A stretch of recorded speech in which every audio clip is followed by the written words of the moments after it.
The stage is finally set for Chelsea and Barcelona. This is what we have been waiting for. For over 7 years, we have been waiting for this thing to happen. Chelsea versus Barcelona. And finally, God's doing, it is about to happen. Chelsea will be welcoming Barcelona at their fortress. You know, after a long wait, we have been anticipating to see a match like this. You know, after last season, Chelsea fans were like, we can't really wait to meet this highland of Barca. Now, once we meet this highland of Barca, that we are going to collapse it, that we are going to destroy it. Finally, it is about to happen.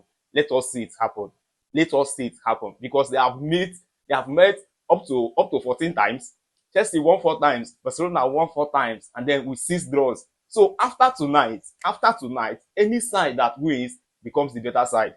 Let us put away the fact that Barcelona has more Champions League trophies than Chelsea. We are now looking at their head-to-head performance, the side that is better. They have actually met 14 times. 4 wins for Barcelona, 4 wins for Chelsea with 6 draws. So any side that takes the lead tonight is now a better side. That is how we are going to end it. We are ending it that way. Because I can't just wait to see it. Like for 7 years now, we have been waiting for this thing.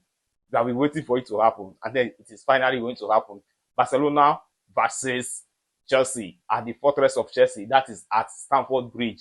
So you are highly welcome to my podcast, J.U.D Sports. You can just hit the follow button, hit the subscription button. Let us always continue. And then do not forget to also hit that like button and share to other people as well. Hit the subscription button, hit the like button, and then share it so I can get to other people. And then don't forget, most importantly, to always air your decent opinion. Back to business. Chelsea versus Barcelona. How has it been going with Chelsea? How has it been going with Barcelona? Let us now look into the match. For me, I'll say that Chelsea is in a psychologically advantaged side.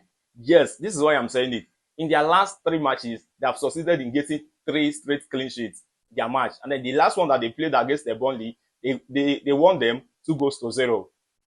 So psychologically, Chelsea is doing better compared to that of Barcelona. Barcelona has gone up to 11 matches and then they considered goals in all of them. And then the last one that they played against Atletico Bilbao, they actually won 4-1, but against a 10-man Atletico Bilbao. That doesn't dispute the fact that Barcelona secured their 3 points. But looking at how it is, psychologically, I feel that Chelsea is in a better shape, unlike that of Barcelona. And then Chelsea, when you are receiving them at home, expect something different. Expect a different Chelsea. Once you are coming to their home, and then you are playing any European tournament, and then you are visiting Stamford Bridge, expect something different. Because that Chelsea that you are going to meet will be a kind of combination of Real Madrid, Bayern Munich, and Barca itself. Chelsea turns into another thing whenever you are welcoming them. So far, it has to do with Champions League. So far, they are welcoming you in that Stamford Bridge. Expect a different Chelsea. And then when it comes to Champions League, know that it is very difficult to predict Chelsea. Chelsea is not a team that you can easily predict and then tell how they are going to do their thing. Chelsea can disappoint you and at the same time give you the best night, like how they did it against PSG. Against PSG, nobody saw it coming. People were like that PSG is just going to finish Chelsea, that Chelsea cannot stand the heat of PSG. But surprisingly, Chelsea won PSG. And then not just winning PSG, but gave them the Club World Cup. Surprisingly to many people. So that is the Chelsea that you should expect tonight.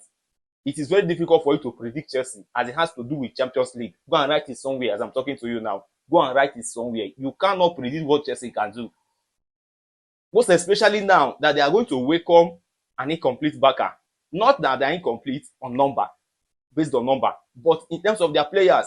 Barca is actually missing many players. Some of them are injured. Their key players are injured. Gavi is not there. Pedri is not there. Ter Stegen is not there as well. So what again can they do without the intelligence and creativity of Pedri? How is that midfield of Barcelona going to be? Can it really stand the intensity of Caicedo and Enzo Fernandez? It would have been better for Barcelona if they have had the like of De Jong, Gavi, and Pedri. It would have been a better battle that might favor them if they are completely like this compared to how it is going to be when they are meeting Enzo Fernandez and Casado. Casado is a warrior. Casado is a monster. He doesn't joke in that midfield. He's not a joker. Like, he's a business footballer. And then this is a guy that can do anything just to make sure that Chelsea secures the win. He's ready to injure to give Chelsea the victory. The intensity of that midfield is going to be another thing. The physicality, the athleticism in that midfield is going to be another thing. Can Casada, what's the name? Casada, De Jong, and Fermin Lopez, can they really stand it? That's another thing that we need to consider. And then let us also look at Chelsea from this angle right now. You know that Chelsea and Enzo Maresca have succeeded in building a team that don't just rely on the individual ability in a single player's ability. That's why even without Obama, Chelsea is not destroyed. Because there are some teams that once they miss out a particular player, that is the end of that team. But Chelsea they have done it in a way that there are many other options. They do not rely on individual ability for them to do well again. That's why they have been doing well since Kopama left. If Kopama doesn't score, you will see Pedro Neto doing it. You see Enzo Fernandez doing it. You see Joe Pedro doing it. So there are now many scorers in Chelsea. Sometimes you will see Chalobah coming from back to score goal. Same with Rhys James. Same with Cucurella. So Chelsea are no longer relying on a single individual for them to give themselves a good result, which is a big bonus to them. Which is a big bonus. For Barcelona, how can we rate them? Barcelona, how can we rate them? They are coming to Stamford Bridge with a half-informed Rafinha. Coming to Stamford Bridge with Lamine Yamal that is somehow not up to what he did last season. His performance is still below, though he suffered injury, but his performance is still below what he did last season. They are coming there with him. Visiting Stamford Bridge without Pedri, without Gavi. How do you think it is going to be? And also with a fragile back line. Let's just be honest. They are coming to Stamford Bridge with a fragile back line. Kobasi, we have Kunde, we have Garcia. How can they cope with the intensity and speed that will be coming from the like of probably Garnacho or Pedro Neto or even Estevao Williams? These are the key issues that we need to look into because the backline of Barcelona is highly fragile. We must confess, it is highly fragile. It is not strong enough to stand the heat or the attack that will be coming from the depth of Chelsea attackers. Coupled with the high line. I just hope that Hansi Flick will do better this time around. Because the attackers of Chelsea, they have speed. Especially their wingers, they have speed. And then Kunde and Garcia, Jean Garcia, how are they going to cope with the speed of all these people? How are they going to cope? Kunde and Bade, sorry, not Garcia. Kunde and Bade, how will they cope with all these things? That is the issue that we need to look into right now. That is the issue, which is why it is not advisable for Hansi Flick to play that high line. It will be highly detrimental for them if they continue to play that high line. It is not going to favor them because of the speed that Chelsea attackers always put in. All these things need to be considered for Chelsea, for Barcelona to achieve a result. When I say result, I mean getting a point, so not like winning, coming to Stamford Bridge to win Chelsea. It is almost impossible. It is almost impossible.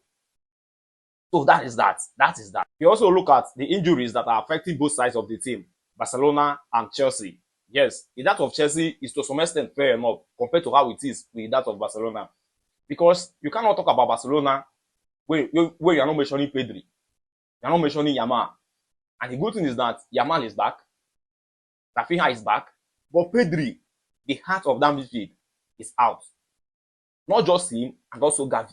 Gavi is out as well. And then Ter Stegen, at least Ter Stegen is replaceable. You have Joan Garcia there. He can do the goalkeeping work. So the injury in both clubs might affect Barcelona more compared to how it will affect Chelsea. Even though Chelsea still have their own injury list. But you can't just compare them. Okay, looking at the injury list of Chelsea, we have Lavia. So Lavia, since he joined Chelsea, Chelsea have not actually enjoyed Lavia. You understand? So they are used to playing without him. And then after him, we also have Esugo, we have Palmer, and then we have Levi Colwill. So the person that is being missed here is the key person that is being missed here is Palmer. And then Chelsea being a good team has succeeded in creating a team that can do without Palmer. Then we also have Levi Colwill. He's also a good defender, but he's replaceable. That's why without him all along, Chelsea is still winning their games. So the injury in Barcelona impacts them more negatively compared to how the that of Chelsea is affecting them. That's just the fact there. That's just the fact.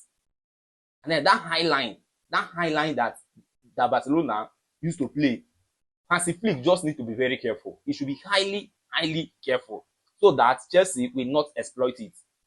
If this Chelsea that I know succeeded in exploiting the dance of PSG with everything that they played in Europe, Chelsea exploited it and then won PSG. The dance of Barcelona will be nothing to them. That high line of Barcelona will be nothing for Chelsea to exploit. It will be very easy. With a flick of an eye, they have exploited it. So these people actually need to be highly careful. As a flick, you just need to be careful and then come up with a good strategy. Then looking at the team, I'm seeing that Chelsea will play in 4-2-3-1. Yes, 4-2-3-1, whereby you have Sanchez in the goalpost.